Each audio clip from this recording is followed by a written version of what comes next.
Safe. Okay, PPE? Okay, introduce yourself. Ako po, CPR, makakatulong po ako. makakatulong po ako. Okay, luhod sa victim. Okay, pag lumod kayo, take note ha. Sa adult, sa chat, yung dalawang tuhod nyo, pagigitnaan nyo yung shoulder ng victim. Klaro? Ay, tingnan nyo, pinagitnaan.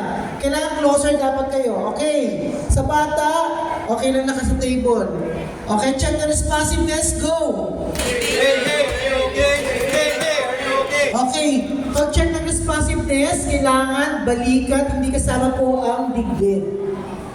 Okay, next, kung unresponsive, okay, utusan nyo yung tao. Pwede yung tawagin siya.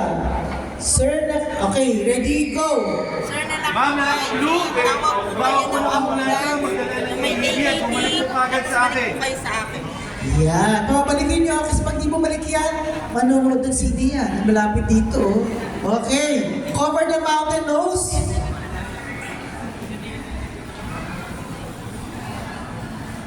Okay, ito na yung pinaka-exciting part, yung compression.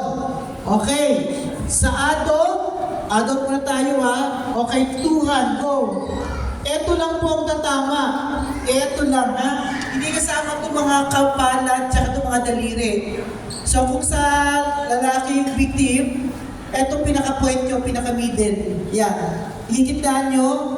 Etong kamay na to, nakahilera sa ilong ng biktima. Yung balikat nyo, nakahilera sa ilong ng biktima. So, okay, pakita niyo po ang adult.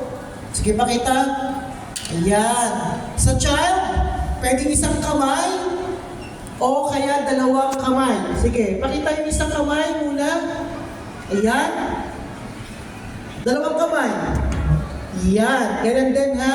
Sa infant, 1 hand or 2 thumb encircling hand technique. Pakita niyo po. Ayan, nakita niyo po. Sige, pakita. Yan. Klaro? Ay, wala na. Diba? Nawala na rin. Ang pala sa video. Okay. Start ang chest compression. Ready, set, go!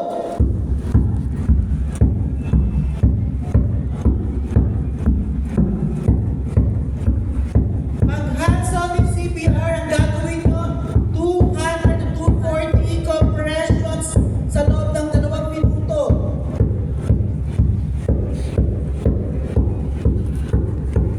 Okay, halimbawa, naka 240 compressions na siya.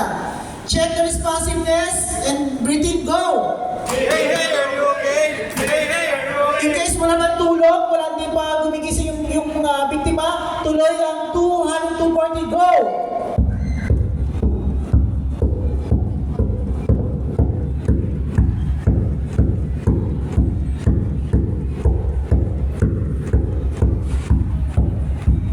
Okay, kaya mo ba ng SMCD Bacoor?